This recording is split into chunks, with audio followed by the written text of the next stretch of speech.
which knee bothers you? It's my right one.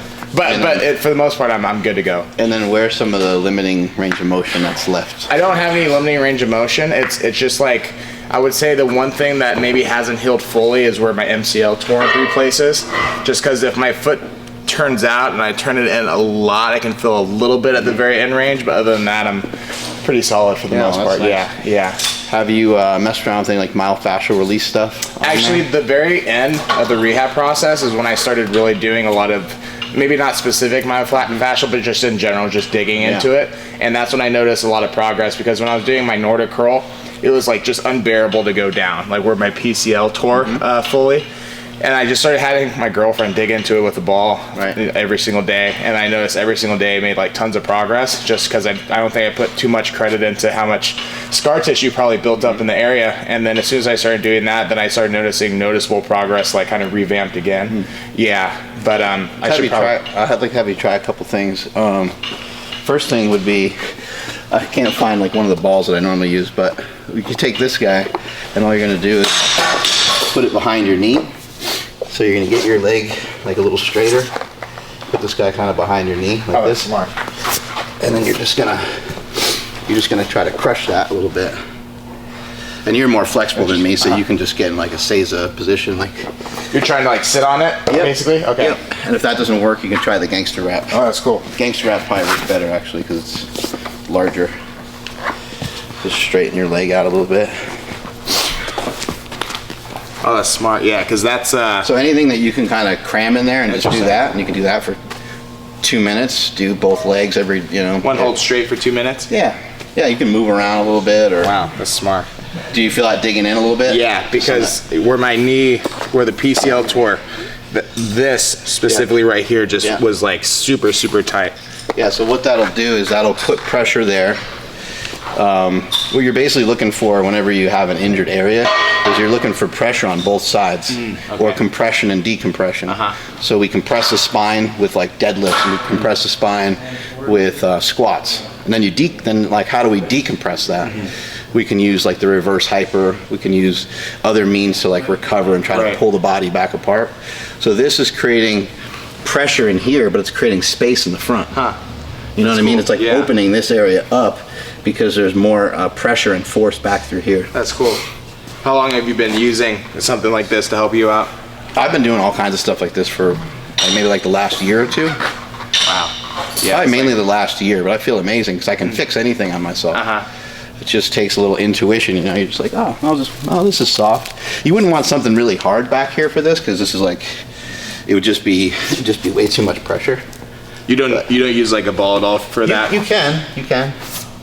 Like a tennis ball or something might work pretty good, but you wouldn't want to use like a really, and then like your mobility and flexibility is kind of just, it's up, so you can sit back on your leg and all that, so you can kind of judge how you normally feel. And you can do it like I'm doing it right now with the foot up, and you get a stretch through the foot, or you can do it with your foot down, where you can get more pressure on the knee, Try to just put that in different areas. You can offset it.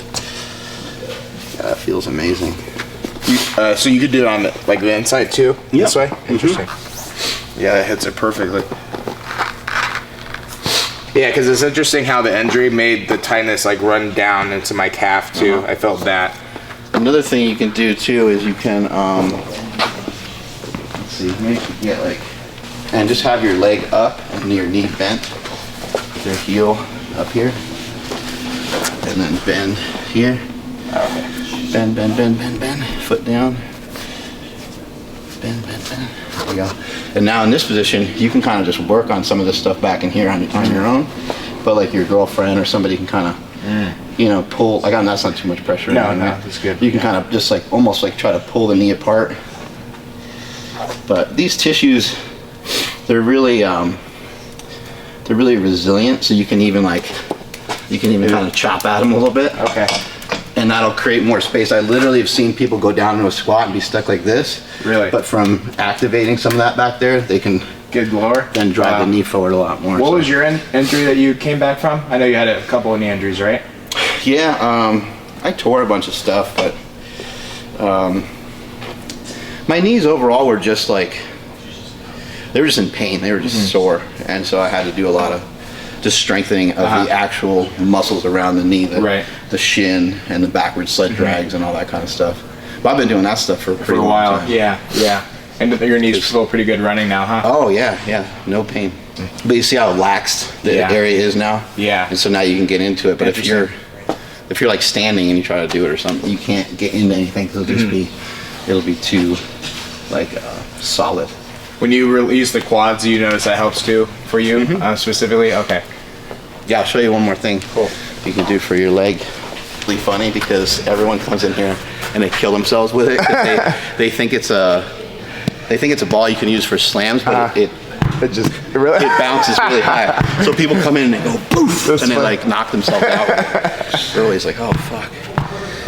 So any kind of med ball will do. That one's a lot harder. Okay. This one's just taller, so this one might be easier. So you can kind of get down here like this. You can just put your leg here, and whatever ways you can get like pressure on that leg and that quad. Interesting. Okay. And you can be right on top of it. This one is so soft, you're not gonna feel a lot, but the softness is actually good when somebody's coming back from something.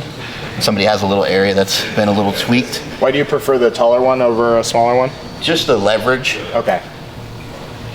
The leverage is different, and like for me, even though this isn't like rock solid, that's still giving me some pretty good pressure. How's that working?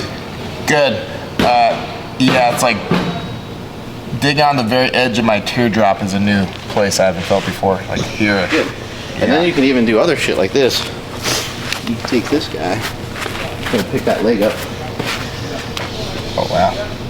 And now you're cooking with gas right there. It's probably hard to keep it on there, but you could use like some sort of, anything that would prop your leg up. You know what I mean? Yeah. Okay. Yeah. Maybe a bolster or something. Yeah. But that's probably really digging in, right? Yeah, where the MCL toward like that area in general is Let's just try. rock. Let's try this guy.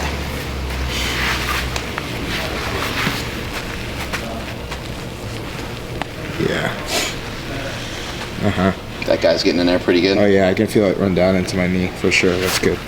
Yeah, now do like exercises. Like go ahead and, what you were doing there, internal, external rotation of the hip is good. And now extend your knee. Do a leg curl. Okay. Work. Okay. Yep. Now you're doing, you can get therapy like this. You can go to somebody, they can work on you. What are you just doing? You could do this for free. Yeah. And I like this kind of stuff because I actually kind of consider this a little bit of a workout. I see. Even though it's very minimal, but like you still got pressure on your hands.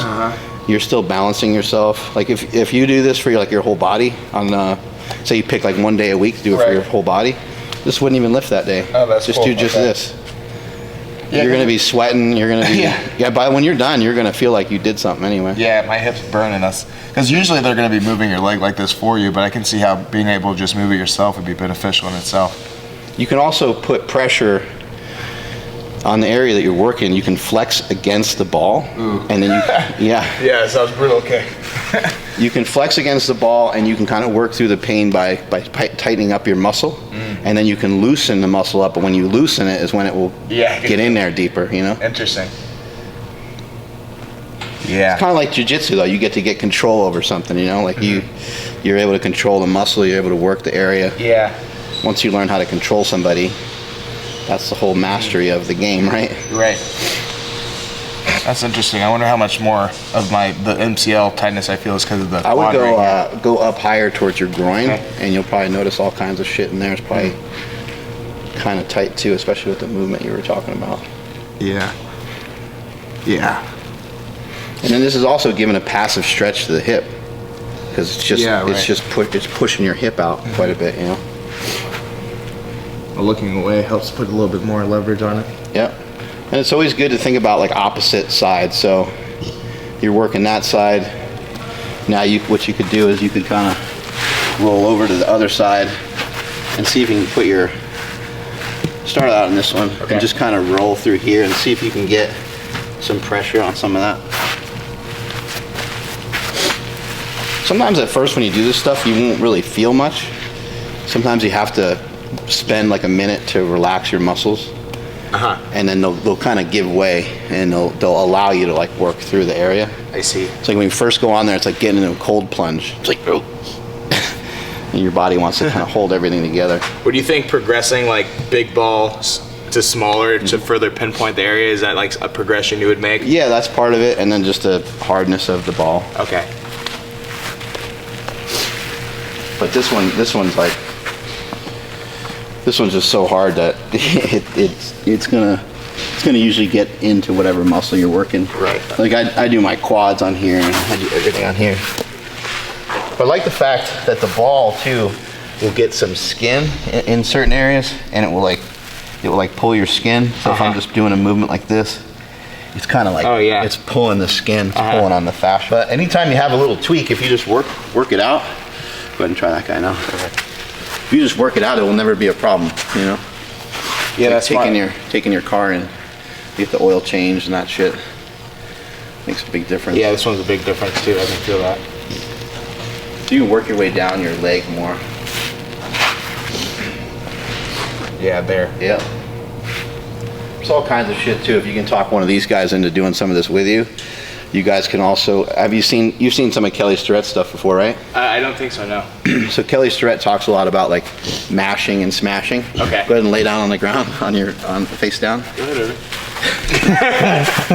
And then so like you can just, and you know, you got to keep in mind, like, you know, when he's on the ground, like, you know, he's gonna have his turn, right? He's gonna have his day. Just try to relax. Okay. I'm just gonna work on your hamstring a little bit. Yeah. You can do it with your feet or your fist. You know, it's a little weird to work on a dude's hammy, but you just put pressure on there. Doing okay? Yeah. Yep. And Is then that your injured knee side? Yeah, it is. Nice. so if I go this way, we'll get some really good pressure in there. And I'm just using my whole foot right now. Right. But if I wanted to, that's pretty good pressure, right? Yeah. I mean, this is like 20, 30 pounds of pressure. Like, it's not a lot. It's not even the full your body weight. Yeah, no, it's not a lot. And if I needed to get more pressure on them, I could do it closer to a rack and I could hold on to something. But getting these areas kind of open up. Go ahead and do a leg curl. There you go. Good, and right now when he does his leg curl, he's pushing my foot up.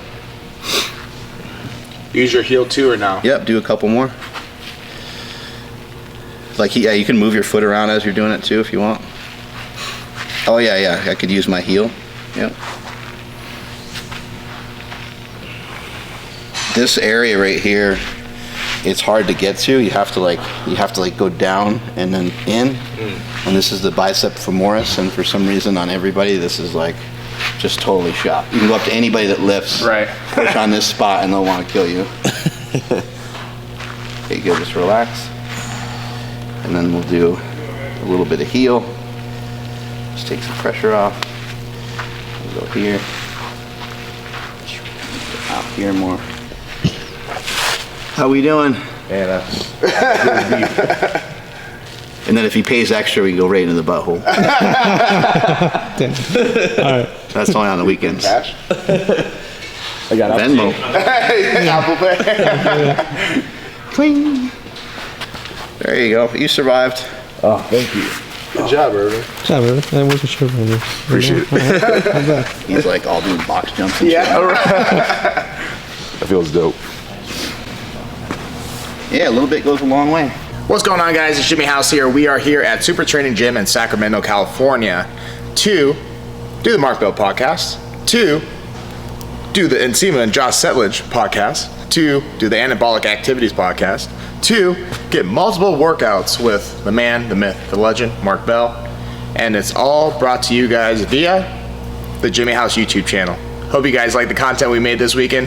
Stay tuned, like the video, share the video, tell your mom, tell your cousin, tell Matt's mom, tell Matt's dad, and most importantly, eat some good food while you're at it. Peace. Why'd you have to mention my dad?